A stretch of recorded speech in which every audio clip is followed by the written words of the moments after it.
Welcome to LOA Today. I'm Walt Thiessen. With me today is life coach and LOA teacher Joel Elston. This is your daily dose of happy. We are so happy you decided to join us today. And Joel, as I think you know, whenever we're doing the show together, I'm always going onto your Facebook timeline to find something, because you were just telling me, I think you post like 3, 4, 5 things a day. So there's always some content there that's worthy of turning into a show. And today was no exception. You had a bunch of good stuff on there, but you had a quote by Lewis Howes that really kind of grabbed my attention. I figured we can make that our topic today. It said, "You are who you surround yourself with. Relationships are everything. Spend time making connections with supportive and like-minded people. Hang out with those who inspire you, challenge you to grow, and bring out the best in you. It'll be worth it." And I like that. First of all, I think it's true. Yeah, I think it's very true. And I know, for me, my relationships with people that are like-minded, that we can discuss, it is so valuable to me. I love real conversation. I love running ideas, and for me to have a relationship with someone that I can speak to at a deep, authentic level is one of the most valuable things to have. And I don't have that many in my orbit, because I don't find many people like to talk about the stuff I like to talk about, and nothing wrong with that. It's just different views and stuff. But when I find somebody that is headed in the right direction, that wants to be, whatever the growth mechanism, we can discuss the depths of stuff. I just love that. I don't like to go to parties with superficial chat and stuff like that. But if I could sit down with somebody that I'm really connected to, I can spend hours just talking. I have a friend that's a neighbor. We'll talk about some incredible stuff, and really enjoy speaking with her. And I just, obviously I have other people I can do that with, but to me, those relationships are the most valuable thing I have. Just that, the ability to run stuff by, and like, I love to discuss religion, but a lot of people can't discuss religion because it gets them very upset. Or I don't mind discussing politics if we can discuss politics and not get arguments. So the idea of being able to make those connections, I also think that the right relationships you exchange energy with people, and I'm very much an energy person. So when I pick up on an energy, and I really, in doing what I do for a living, I'm attracted to people's brains. I'm attracted to how their brains look and work and all that. I just like how they process stuff. So that's a fascinating thing to me.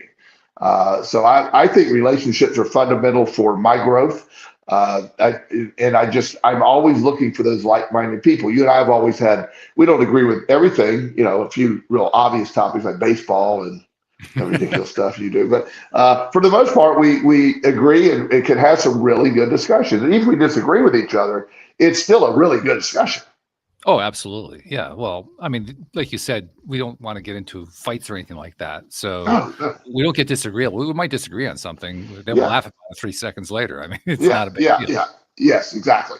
So to me, relationships are fundamental. I think when people initially hear the word relationship, when I saw the topic, I didn't know exactly where we're going with this today. So, I didn't either. Yeah, which is normally what we do, which by the way makes it a great show. Yeah. So traditional romantic relationships, I'm a train wreck in. I've had terrible. That's just not my strong suit.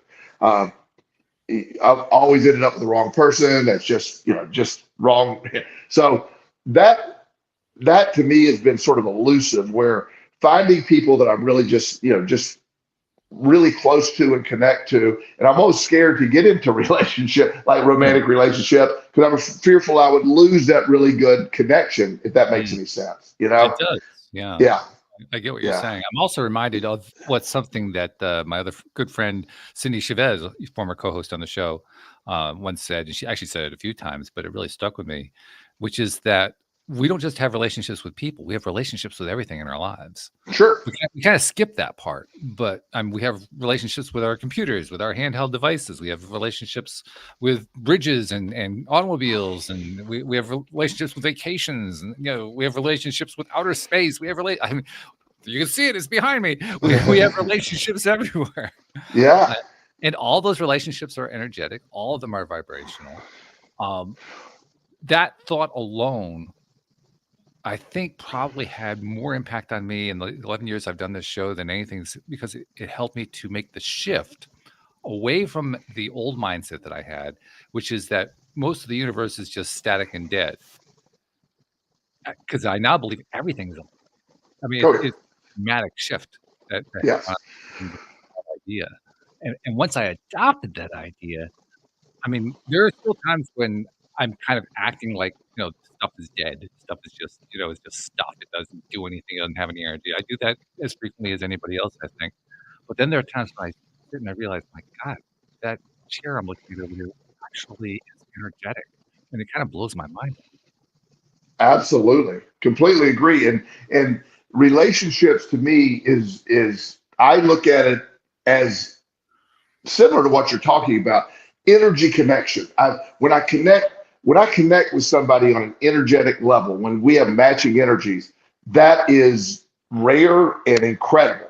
But I also look my relationship toward food, my relationship Mhm. toward everything. My there is sort of a vibrational attraction to what everything we're doing. And so it's almost like the scene in the Matrix when Neo sees everything in code. Everything's relationship. It in relationship, no matter what it is an energy attraction, energy exchange. And when you talk to somebody, you really get that person. Uh, you want to be around that person more because of that energy that you're exchanging with them. And the reason that I love the stuff that I love, I'm in the gym every day. I have a great relationship with physical health, that my body and my mind, it all goes together. So when you adjust those relationships, and your relationship to your environment has a lot to do. The energy in a room can be changed by somebody walking in or leaving. I always like to, my mindset when I enter a room for the first time, I want to be the person that influences the energy in the room. I want to bring Mm, that energy to the room. yeah, That's my goal when I walk into a room. I want to bring that energy. that's And cool. yeah, and It's a good goal. it's a good goal, and I bring that positive energy in. So Mhm. I'm not trying to sound arrogant, but I think I do that a lot of times. I'll come into a Oh, room and yeah. bring that energy. I'd be shocked actually if you didn't, to be perfectly honest, having known you all these years. I mean, just it would kind of blow my mind. Um, Yeah. and speaking of relationships, I mean, I haven't really been giving a lot of attention lately to people in the live stream, but we got listeners in the live stream, and we have relationships going on there. By the way, hello, Jeffrey. First time I've seen Jeffrey in a while. He's a long time listener, but I haven't seen him in the live stream in a while. And listener named Mary Lynn, interesting. She says, this popped in my feed, and I'm about to host a spot on attachment styles, which is obviously right in the same wheelhouse as relationships being everything. But attachment, it plays a big role in relationships of all kinds, healthy and unhealthy. And Absolutely. this includes the things that we're trying to attract into our lives because we have attachment issues there, right? That's where a lot of the Yes. blocks come from. We can also have attachment gains, attachment values, if you will. In other words, certain things that come into our lives, or people who come into our lives, experiences, relationships that come into our lives, produce positive attachments too. I mean, so it can work either way. But in a sense, that's what relationships are. They're about attachment, aren't they? Absolutely. And my work that I do with foster care kids and my boys who I've adopted, uh, it's a very common thing to kids that have been taken from their families early to have attachment issues, trouble attaching. Mhm. There's a term called reactive attachment disorder where you have a really hard time attracting and attaching with people, bonding with parentals, sort of that parental figure. It's really you want and that's usually addressed. It usually manifests as the child not bonding with. It's like because they didn't bond with their biological parents or they were neglected early. They fail to bond, and they're desperate for relationships, but they never bond, and so they're always on to that next relationship. So the attachment and the various attachment styles and attachment disorders, they're all interconnected with relationships. And those attachments, like we were mentioning there, they can go either way. They can be of a positive nature or a negative nature. The thing that I always try to remember about that is what makes them positive or makes them negative is how we feel about them. How are we relating? How are we relating to the attachment? In Well, what way is sure. and which is one is in charge? Is the attachment in charge of us, or are we in charge of the attachment? Because so often it seems like, especially when we're in those negative situations, we feel like the attachment's in charge of us.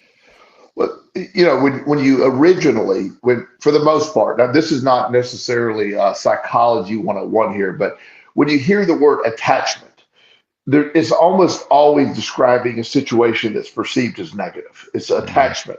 You're you're generally attached to a concept, or you're attached to something. But attachments are they're good. They're not bad, but the attachment style of a person can tell us a lot. I can look at an attachment style and try to often see, well, you probably went through this as a kid. After a while, you see the similarities because your childhood is where you develop your attachment styles usually. And, and then of course that can be adjusted as you go, but the attachment style of has a lot to do with your original environment, what you're looking for. And it's a fascinating combination. Equal to relationships and attachment is which I find this is the most fascinating piece of all this. Why are we attracted to certain people? I don't mean necessarily sexually.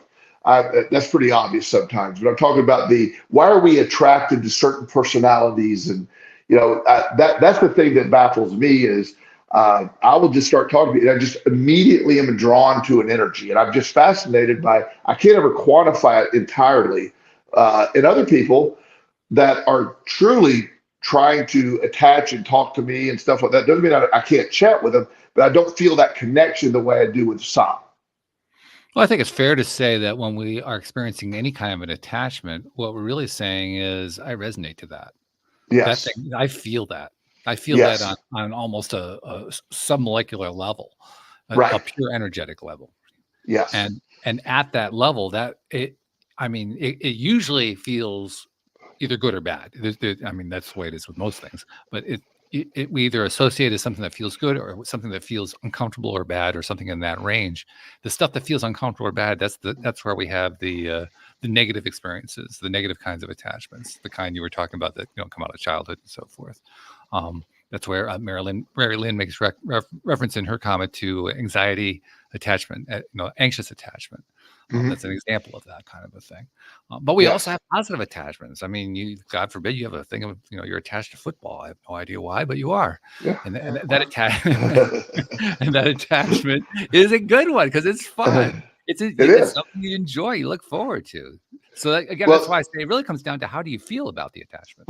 Well, one thing I probably say every single show, and here we are again, a few minutes into the show, is perspective it's all perspective based.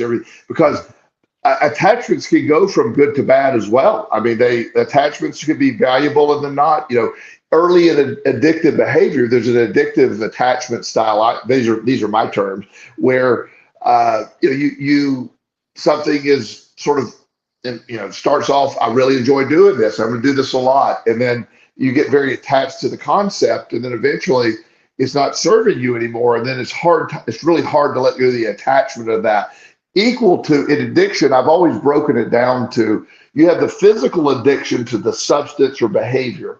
Then that's the physical addiction. You have then the mental addiction, where your brain has been tuned into it, and that's a little different from the physical. But I also had you have the attachment part. It's like when somebody wants to quit smoking, the nicotine is generally out of their system in 3 or 4 days. But you'll often say they're attached to the ritual of smoking has an attachment that really isn't part of the nicotine dependence, but it's just you're attached to that movement. When you're talking to people outside, most people who quit smoking will say, "What do I do with my hands?" Because they're used to having something in their hands all the time. Well, what we're talking about there really is habit, isn't it? I mean, Habit, these are habitual behaviors. Yeah, but I often consider the attachment to the habit. The habit itself we're sort of attached to that as well. Yeah. Well, I mean, that when something is habitual, it's familiar. It is. We know it because we do it all the time. right? Yes, but yeah, and that's I'm saying pretty much the same thing. But like when I say when I talk to a client, okay, so what part of this aren't you giving up? And we really get to the habit piece, Hmm. but my identity is attached to that as a smoker is what a lot of people will tell me. I'm attached to the image of a smoker. I like what people who smoke talk about. I've heard them, they're attached to the lifestyle sometimes, Hmm. beyond the habit of it. So at that point, we're talking about habit being part of identity. That was the word you used. Yes, In other words, yes, this is part of who I am. yes, yes. Most young alcoholics who I work with, that it becomes obvious they have to survive, they're going to have to stop drinking. And they do a pretty good job of putting the alcohol down. They get through the cravings, they do the stuff they need to do, but they're embarrassed to tell people they're not drinking. They don't want to go to the party and order a water. They don't Mhm. want to go to the party and not have a drink in their hand. And it isn't the alcohol they're missing. They're missing the image of. They're missing the fun that goes, at least the perception of fun that goes on at a party where you're drinking. So Mhm. that's what most of them tell me is the biggest problem. It's like, yes, I completely know I'm addicted. I need to stop alcohol. I'm over the cravings. I'm past all that stuff. But I want to go out with my friends, and I don't want to be the one that doesn't order a beer. All right, so let's take that as the talking point that we're going to go dive into, because we always find something to go down a rabbit hole on. So let's go down this particular Absolutely. rabbit hole. All right, so I want to be able to feel good about my own identity without being tied down to this attachment, this habitual attachment that I'm trying to get rid of. Okay, how do I do it? Are you asking me that question, right? I just figured I'd throw it out there. Okay. Okay. Well, there's probably no more complicated question than that. So thank you. I like to give you the open-ended ones. That gives you lots of range. Well, a lot of that stuff is, again, it's we talked 6, 7 months ago about the book called the Mind Map book. I don't remember the exact name of the book, but it was talking about the mind map. So when I define me as I am Joel, I'm a life coach, I'm a father, I'm a weightlifter, I love Chipotle, I love, I got my list of things that I really like to do. I go to my favorite burger place at least once a week. So I have the image of me. So I have come adapted to that energy, and I'm attached to all of those things. So when something violates or tries to take that away from me, I'm discomforted. I've creates discomfort in me because I'm used to that. That's the definition of me. So I start working with people on actually changing the mind map and start stepping back from that being part of your identity, because that it's all subconscious at that point. And getting, as we know, we don't have direct access to the subconscious immediately. You do that through repetitive work. You do that over and over, and eventually you can get stuff off your mind map, Yeah. but it doesn't go easily. So it's a process of reprogramming, a process of not feeding that as much, and eventually it sort of fades away. If I remember correctly, too, from that particular episode, one of the things that we identified is that if you want to change a habit, if you want to change a behavior, you got to give it a good 60 to 90 days of repeating it in order to really ingrain it permanently. Yes, yes, absolutely. And I'm fascinated by one of the recent arguments that I'm seeing on the internet. I'm literally hearing people argue between 63 and 66 days as a number, and I find that fascinating. It is between 60 and 100 days. It is somewhere there. I don't know who is coming up with very specific 63 days. It's driving me crazy. It's like, no, it You doesn't mean it's work that not way. 64 and a half? I mean, come on. Yeah, but they're talking like it is. I see people fighting over, oh no, Harvard says it's 63. No, this one says 66. It's like, really? This is what is often referred to as having too much time on the internet, but we'll leave Yeah, that one for the day. yeah. But between 60 and 90 days, depending on the severity of whatever we're working on, it does take reprogram, change the habit, change the addiction, change the craving, whatever that is. The neuroplasticity of the brain, it adapts, it adjusts, it fixes that, but it is a slow process. And because it's a slow process, it's one that's easy to trip up on. Absolutely, yes, because that's what happens along the way. Because subconsciously, what we do subconsciously is you're in cruise control most of the time. I always use the example to explain this. I drove to work today, and I did the same routine today that I do every single day. I went to the gym. I went and got some lunch. I changed, came home, showered, changed, drove to the office, had my sessions, and then I drove home. Nothing took place out of the ordinary today for me. So I don't remember my drive into work. I drive the same way every day into work. I get there. It takes me about 17 minutes almost every single day, depending on one light. Might be 18 minutes, but it's that deeply ingrained because you have it timed to the minute. Yeah, exactly. So I drive that way. Now, on any given day, if there's an accident or a detour, I have to go conscious brain driving, and I will remember that driving to work. But I don't remember today's driving to work, and I do it every single day. I mean, usually I work 7 days a week, at least at the office, 6-7 days a week. So I will drive to my office every day and not even realize that I went the same way. Now, it's not unsafe. That the subconscious brain actually is more, I'm less likely to get into a wreck when I'm in that state. It's doing what it does by habit. But all it takes is for a second. The conscious brain has the ability to cut right in immediately and adjust to any situation. So there's no danger in this. But knowing how that works, that applies to our habits, our attachments, our relation. All this stuff is there. That if we're going to change it, it's protected. You shouldn't be able to change it easily. It's there for a reason. The subconscious brain is really slow to change as a protective mechanism. The conscious brain, oh, okay, well, that makes sense. You can instantly change your opinion, mindset with your conscious brain, but your subconscious brain might not buy it. It's like, no, we're not buying that.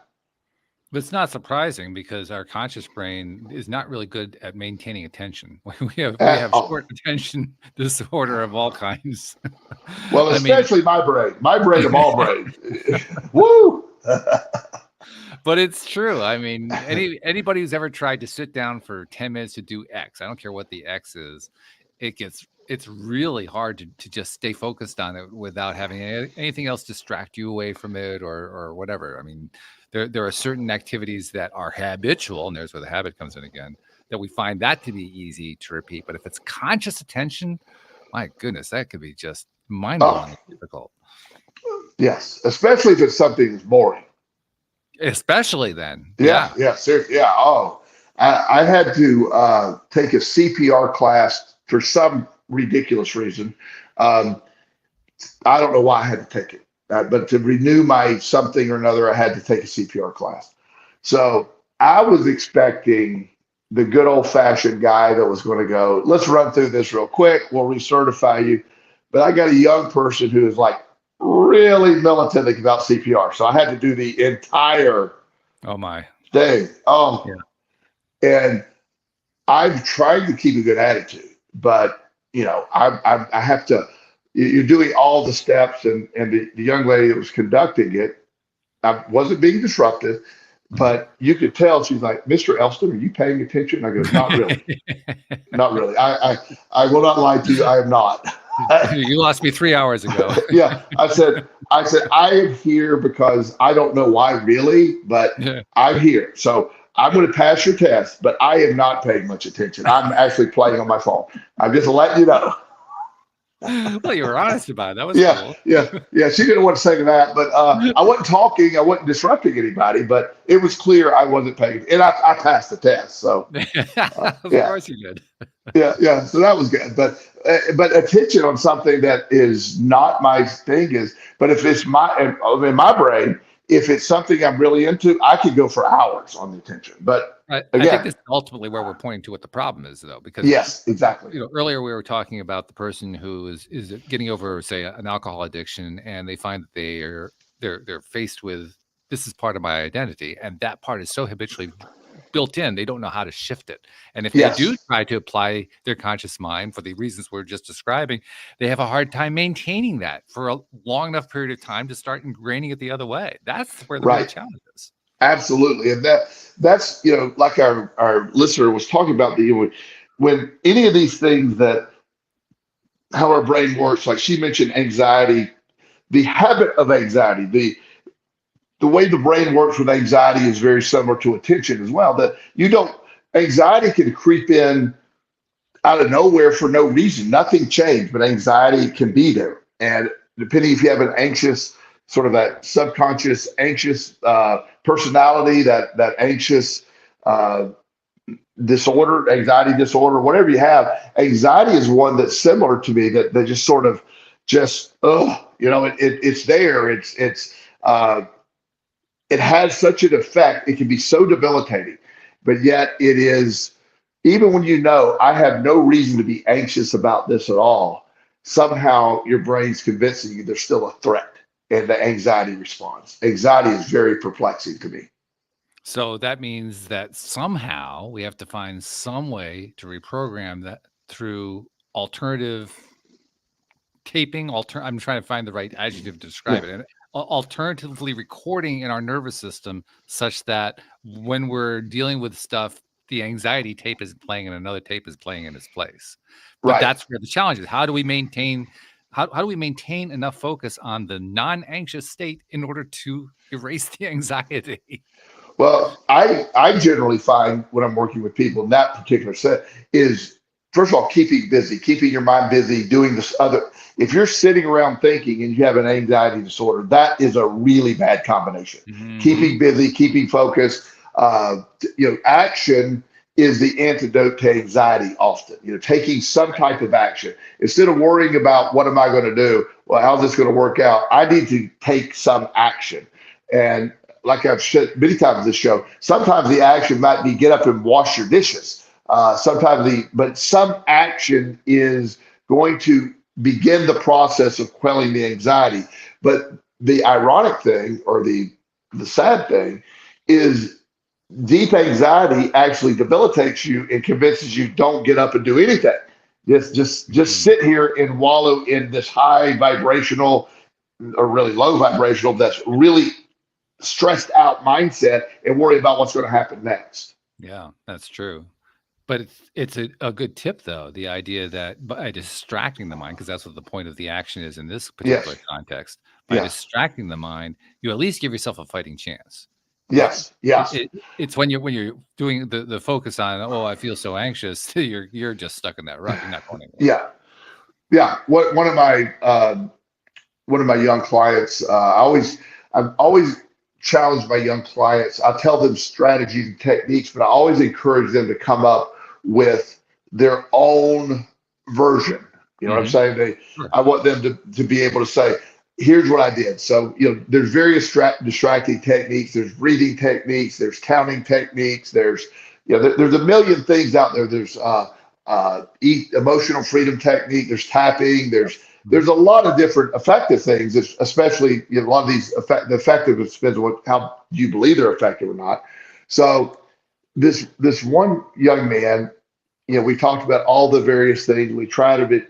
So what he did was he went and memorized some old rap song, and he told me which one. This is like a 14-year-old. So this is like a 1980s rap song. Oh, okay. Well, the first one. Yeah, all right. One of the first ones, like Hotel, Motel, Holiday Inn, whatever that thing was. I don't remember what it was. And so I don't know how he even found that, but so it makes him laugh. So he starts rapping that old song, and it's such a ridiculous rap. I mean, it's talking about hotels and motels, and I don't know. And so he memorized it, and that's his technique. It works for him. It's just finding something that pulls him out, distracts him, and he said that. So he created his own distraction by finding a 1980s end of the 80s rap song, which is cool. That's really great that you found that. Yeah. And so I have no idea how he found it, why he found it, but it's a really effective tool. So you can develop your own version of that, but we get back to the same thing. The relationship with anxiety for many people has existed for a long time, and it has been programmed into your subconscious program as your reality. That's what the anxious attachment style is programmed subconsciously. To what extent is anxiety tied to worry?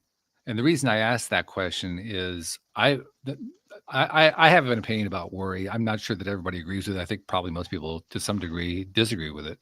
But my opinion about worry is that it's useless. It's an emotion that doesn't really serve any good purpose. I've had people point out good purposes to me, but I even hear what they suggest. I say, is that really all that good?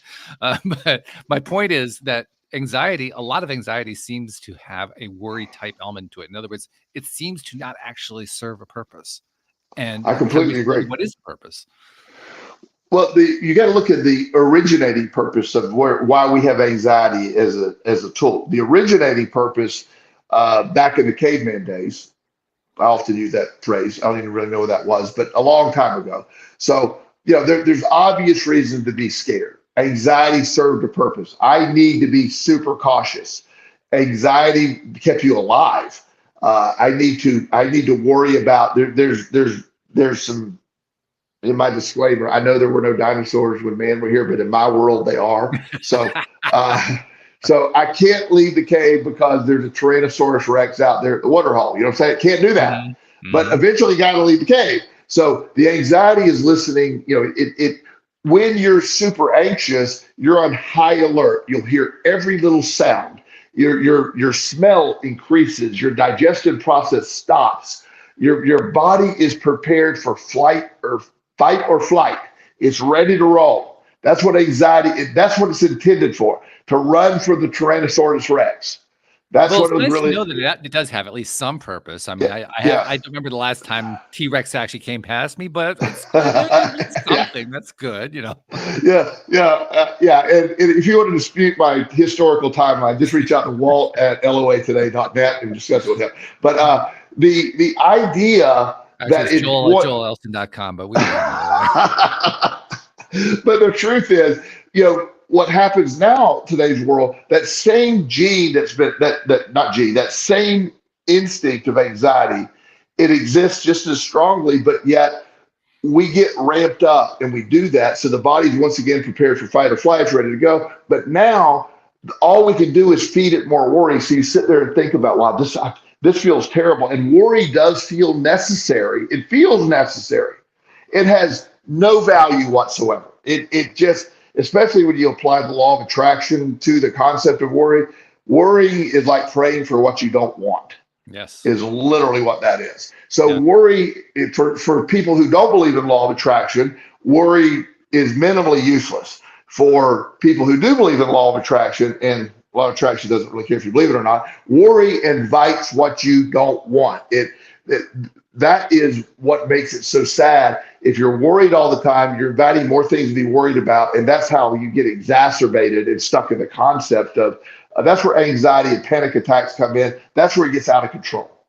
Now, there is an ironic side to this. The ironic side is that if we're worried about X or we're anxious about X, and then X, the worst case scenario, comes through and happens, that actually can be a good thing, because my reaction is to be pissed, like that thing actually happened. Now, that was almost worse than the anxiety. Actually, the anxiety was worse because I was doing it for months and months. But the actual action happened about 5 minutes. But after that thing happened, that terrible result that I was most dreading when it actually happened, I look back on the anxiety, and it's like, wow, the anxiety just seems like it's nothing now, because, well, I have this whole new perspective that came through because this thing happened that I didn't like, and I'm really pissed about it. The feeling of being pissed off, that's my point. The feeling of being pissed off almost shifts the vibration of it. Hey, you're literally discussing the emotional guidance scale, as we always do. You move up the emotional guidance scale. So that's what you're talking about. So yes, moving from anxiety to piss is very healthy. But also, sort of to your point, the idea that, like, in my old days, way back in my life, I was in the middle of a severe gambling addiction, and things were falling apart. I was embezzling money from the company I worked for, and I didn't know how to stop, and the hole was getting deeper and deeper and deeper, and things were falling apart. I finally got fed up with it. I turned myself into my employer, and I ended up at this sober living home in Anna Maria Island, Florida, where I now own a home. And I was there every day, and every single day I would wake up expecting the police to be there. Am I getting arrested today? And it was terrible. And so I was there. I arrived there October 17th in 1995. And every day until October 11th, I was waiting for the police to show up, and it was terrible. It was scary. And on October 11th, I showed up to work, and the police were there. I was horrified. They were very nice. They were very gentle. They were very kind. They told me, we're here to talk about what happened at your previous job. And of course, I told them everything. And they arrested me and took me to jail.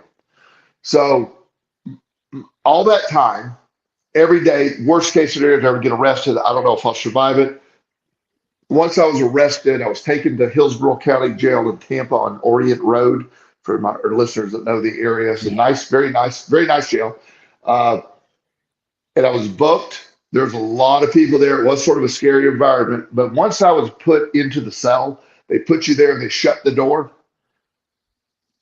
It was one of the biggest reliefs of my life. It sounds weird to be put in jail. It was locked. I was like, oh, thank God that's over. Mm-hmm. No matter what, I had no idea what was about to happen. I could go to jail for 10 years. I don't know what's about to happen. But I do know for a fact that I'm going to quit worrying. So supporting your theory there, when worst case scenario does happen, you're able to, like there was not a day of that worry that helped me.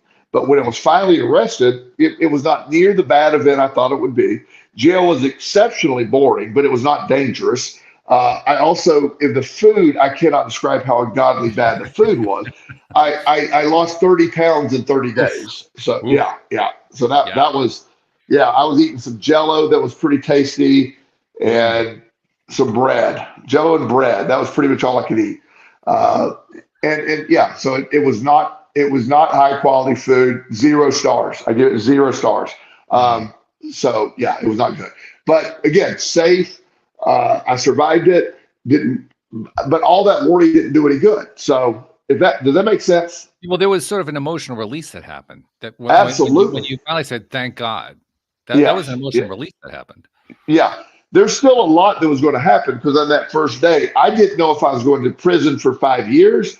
I didn't know if I was going to prison for 20 years. I had no idea. So, and I wasn't well versed in any of that stuff. So I was just expecting but I was to a point, I was so tired of living with that anxiety. Whatever's going to happen is not going to be worse than living in the anxiety. And I was in jail for 30 days. I was on probation for 3 years. I paid off all my stuff.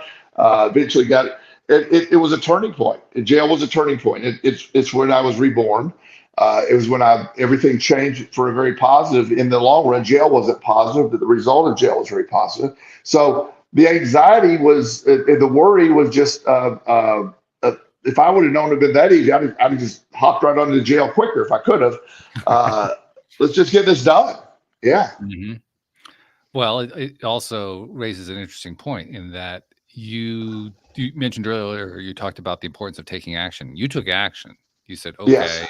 I've been given this opportunity to only do 30 days in jail and 3 years probation. I'm going to make that into something. That's not always the reaction that people have. Exactly. You chose that route. Yes.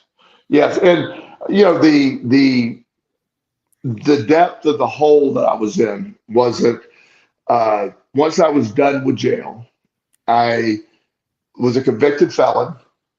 I owed $250,000 in various credit card debts and loans and stuff, some bad checks. I owed my family an unbelievable amount of money for money.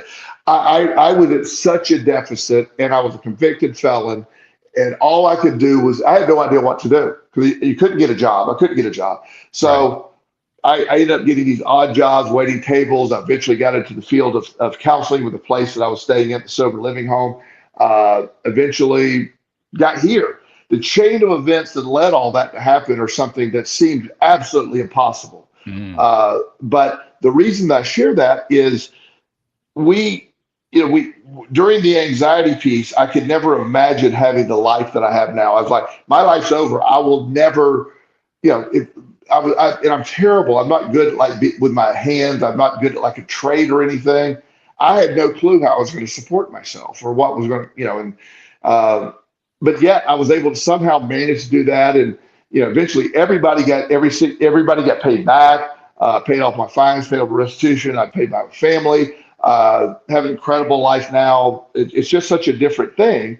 The anxiety that took place during that time, once it gave way in jail, I became all about the action of everything. And I'm not trying to paint it like I never had anxiety after that. I did.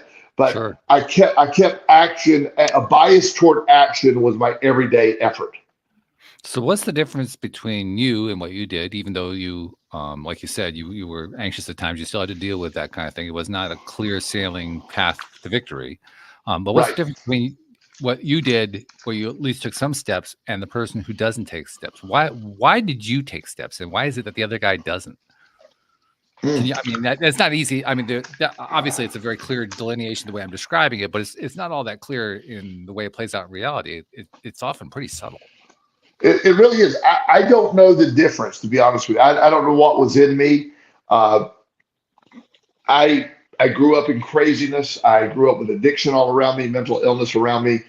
And there's something inside of me that said, I'm going to stop this. It's almost like it became a challenge.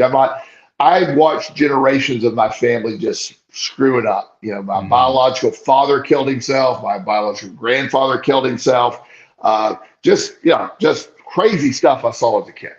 And so I'm not going to do this. So it's almost like I just said, I'm going to be the anomalous person here. I'm going to be the one that goes and does. And I had in the beginning of my recovery, I was going to Gamblers Anonymous, which is the 12-step version similar to Alcoholics Anonymous, which I'm not a big fan of, by the way. But anyway, that's a whole different topic. And so this may sound narcissistic or antisocial, but I heard very early, one of my very first meetings, like 9 people all arrived to our first meeting the same week. And somebody said, 9 of you arrived. Statistically, 8 of you will fail over the next year.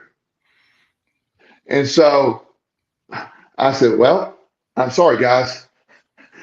It's not going to be me. So, and not that I was ever happy that somebody relapsed, but when somebody would relapse, I go, well, there's one. And I was the only one. He statistically was right. I was the only one out of that bunch that made it that time. Others came back and got recovery, but out of that batch, I was the only one that made it. That's been 29 years. Wow. Yeah. Yeah. And quite a journey since then. Yeah. But it's a really interesting point, and it's an important one too. I mean, Marilyn, when she brought this up earlier about anxiety attachment issues, that's kind of direct. It's not kind of. It's directly related to what we're talking about, because it's not easy to shift. It's not easy to make that change, and it's not easy to take that action, because that's what the difference was for you. You took an action and you kept following through, even if you stumbled, even if you screwed up 5 steps backward for every step forward. You kept persisting. Persistence. That's probably the theme that plays out. You persisted. How do you persist? That's the thing. I mean, it's almost like we need to be able to insert it into the minds of the people who are trying to do it. Okay, here's your persistence genes. We're going to turn it on right now. Your persistence gene is now on. Now you're going to persist. You're just going to take action. One of the things that I felt that was driving me is, but like I said, because of my childhood, but what I grew up in, I'm like, this has to stop at some point. I'm not going to be the next one that puts a bullet in their head. I'm just not going to do that. And I'm not trying to paint this picture like it was all upbeat and perfect. I mean, I struggled, I fought, I thought about giving up, but I never did. I just kept getting up and going the next day. And then one day things got a little bit better. And one of the greatest things that happened to me that I share often is after being in recovery for a while, things had gotten pretty good, but is when I discovered the secret, the law of attraction, that I was able to, once I had that, that was the turbo boost. That was the one that gave me the information of how to go. Now, I wish I had this information earlier, but I got it now. And that was the turbo boost for all of this. I've often wished that I could figure out what the formula is for persistence, other than you just keep trying. But then again, that's what it comes down to. You just keep trying. You just, but one of the things that I developed pretty early, this was for my weightlifting, because one of the great things that I started doing as a child was lifting weights. I continue to do that today. And I worked out. I would go to this gym, and it was a really hardcore gym. It was like a bunch of 40-year-old men that were heavy duty power lifters. Oh, okay. And very old school. So I mean, yeah. I mean, and I walked in 105 pounds, like 6 foot tall, 105 pounds, super skinny kid, and said I want to work out. Nobody laughed at me, but they had me work out. And when I didn't get it, I would be mad. And they go, "You have to understand, failure is winning. When you push yourself to failure, you're winning." They programmed in me failure was part of success. So you don't stop. You just know the benchmark at that point, and you keep going. So I've had these hardcore powerlifting guys who were at that time were moving 500 and 600 pounds, and I was like, how can I even imagine? And then it was one of those things that I never. It was one of the greatest lessons I ever learned. They were about not giving up. There was a guy at the gym that had an accident at his job, and his lower left leg was cut off. I was like, oh my God, how terrible. 3 weeks after it being cut off, he's in the gym doing his bench press. And I was like, what? And he's like, well, yeah, we got to get a prosthetic leg. We're not going to be able to do squats like we used to do, but we still can do bench press. And he just lifted the next 30 years like that. It never was a moment of quitting. So I had a lot of the unintentional. I didn't seek these people out for that. I wanted to get bigger. And eventually I became the guy that was moving 600 pounds. Eventually became that. Then I was like, if I could do that, anything's doable. So I had a programming, a subconscious programming, that failure is not a bad thing. I've never been afraid to fail. I don't mind failing. Now quitting's a different story, but I like to push things. And if I don't get it right, well, I just got to work harder, try differently. That's a really interesting lesson that those guys instilled in you. The idea that failure is a win, that it's not a loss. That's not the way we would normally think about it. No, in the gym, it is a win because, okay, when I first started in the gym, the bar weighs 45 pounds. And I laid under the bar, and I was really hard time balancing. And I could only do it like 8 times. It's just the bar, right? And so I'm like, okay, well, the bar, it's heavy, but I did it. And eventually I realized, okay, I went till I failed. And then a week later when I tried it, I was able to do a couple extra. Then a week later, I was able to put 10 pounds on each side. Then a month later, I could put 25 pounds on each side. And then a year later, I have 225 pounds on the bar. And so failure was my benchmark of where I needed to go to grow. I agree. I mean, what you're saying makes sense to me, the way you're describing it. I just know that when we're actually faced with failure, that's not the first place our minds go. So right. It's an important thing to learn. It's another thing to actually apply it. Okay, I got to start believing that failures are successes. It's easy to hear. It's hard to do.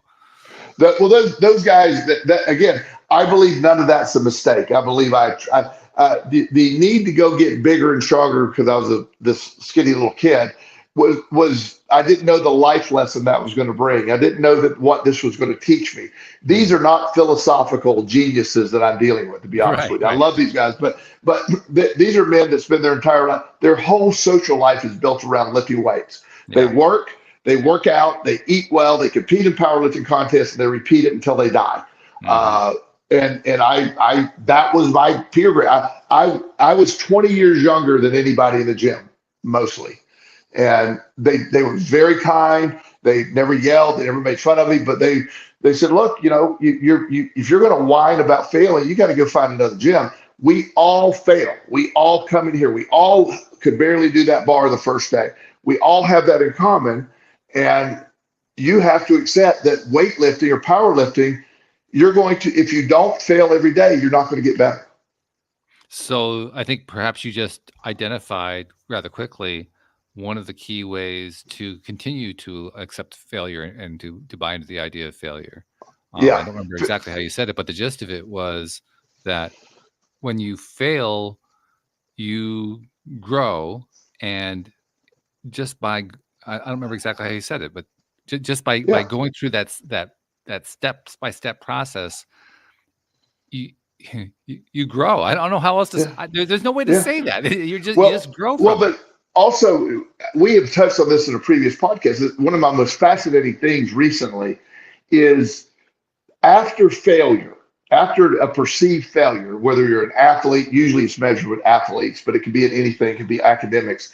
After a perceived failure, the neuroplasticity, learning after failure is increased almost 30 times. The failure induces increased neuroplasticity. The mind hates to fail. So it's ready for more. But the people that shy away from trying again never leverage that increased neuroplasticity. So there's another key. Part of the key to making these shifts is to recognize how our nervous systems work. Yes. And applying that knowledge to our advantage. Yes. So by knowing that neuroplasticity actually contributes to our ability to grow from failure, perhaps that gives us the incentive to be willing to fail just so that we can gain some growth. Yes, absolutely. And that's something that I believe is success. A lot of successful people, everybody you'll watch in the Olympics this upcoming summer is an expert at failing. All of them. You never get to be Olympic level anything without a lot of failure. Yeah. And I mean, you think about it, most successful people, I fail. I mean, it's one thing that I love about our newer generation. There's a lot of criticism about younger people today. When I was a kid, failure was not an option. That was the slogan. Failure is not an option. You don't fail. So that message was, well, if I'm going to fail, I'm not going to try. Well, a lot of the young people I work with are like, failure is a tool. How do we know where the limits are until we fail? How do we know you can't do? So that's been a changing mindset. I everybody I work with, I try to failure is, if you become a failure, that's wrong. That's terrible. But using failure as a growth mechanism is the most efficient way to learn and grow. Push yourself to that failure and then go every time. Okay, so I think we're actually starting to outline a strategy here for how do you make that mental shift? How do you develop that habit of persistence that we were talking about earlier? And one of the key ways is to simply adopt a different belief about failure and apply that belief differently from the way we would normally tend to do it. Right. If you're given a problem to solve, a complex calculus problem, there's a formula that is made to solve that problem. I don't know any of those formulas, by the way, but there are formulas that exist. So take my word, there's a formula. So, but if you have that formula, you can solve that problem. So in life, if you have the formula of, I'm going to use failure as a growth mechanism, I'm going to use gratitude as a tool to attract what I want. If you all these are tools. If you understand the tools, you can solve anything. But also, you got to be careful of the programming of those around you. Oh, don't do that. You can't do that. So you got to be very careful of who you're allowing. It gets back to relationships. You get back to that quote in the relationship. I need my people around me to understand that I'm having a business meeting with my business partner on Wednesday night. Okay. And our list to talk about is like 15 things long. Not all those are not going to get done. they're on our list. We're going to have to pick where we want to shoot our weapon, so to speak. We want to shoot our money, where we want to invest our time. We gotta quell that down. But I want to go through them all. I want to see where they're at. But I'm also going to have to, where am I going to put my focus? Where are we going to? I like people that will do that dance with me. Some of them are ridiculous, so we're going to get rid of those. But they're on the list to discuss at least. Interesting how you also tied us back to the original topic that relationships are everything, because really the primary relationship in our lives is the one we've been talking about. That's the relationship we have with ourselves. Absolutely. And that relationship is the most challenging. It's the most rewarding. It has the most information. It has the most opportunity for failure. It has the most opportunity for growth afterward. That relationship with ourselves, it's the one relationship that I think we need to give the most attention to. And we don't usually do that, but oh boy, that's really like that's the gold standard right there. It is. And one of the things that I try to use as an example, I mean, to this day, I failed multiple times in the gym this morning. I really did. I worked hard. Felt great, exhausted. I know my muscles are growing and keeping my muscle mass. I'm doing all the things I need to be doing. But for me to use failure as a tool that I use, I don't know anybody that would say, Joel, you're a failure. It's not. I don't think that's a descriptive. That's not a descriptive. That's not how I view myself at all. I just use failure as a tool. I use gratitude as a tool. I've learned the tools that work, and these are the things that when we're in relationships of any type, my relationship with failure, my relationship with growth, I now understand that. The idea that we have to adhere to one old way of thinking is just not true. We need to redefine everything that we're doing. And that's what we can do that. That's probably something that brings us right to what I think should be the last point that we talk about here, which is something you kind of stated quickly, but I want to go back to it. And that is, we all experience failure, but that doesn't make us a failure. Absolutely. In other words, our thought process about how we feel about ourselves as humans need not be in any way affected by failures that we experience in our life. So that's a choice we can make. That's a fairly easy one, which is, just because I've experienced failure, I don't think of myself as a failure. I think of myself as being successful. Yeah. Bill Gates, he didn't come up with Windows 3.0. It's there. Let's go make $1 trillion. That didn't happen that way. No. Especially it was terrible. It was terrible, but it was the one that first made it to market, right? Is that the one that first made it to market? Well, it was like the later end of it was like 3.9 or something like that, and it still didn't work. It still failed completely. It was the ultimate expression of failure. It wasn't until we got to the point that it was actually able to do something like open a window. Right. Well, and there was Windows 1. We never got out of the laboratory, but it was there. No. So my point is, he went 1.1, 1.2, 1. And all these are massive events, but he didn't ever quit. The failures made his stuff better.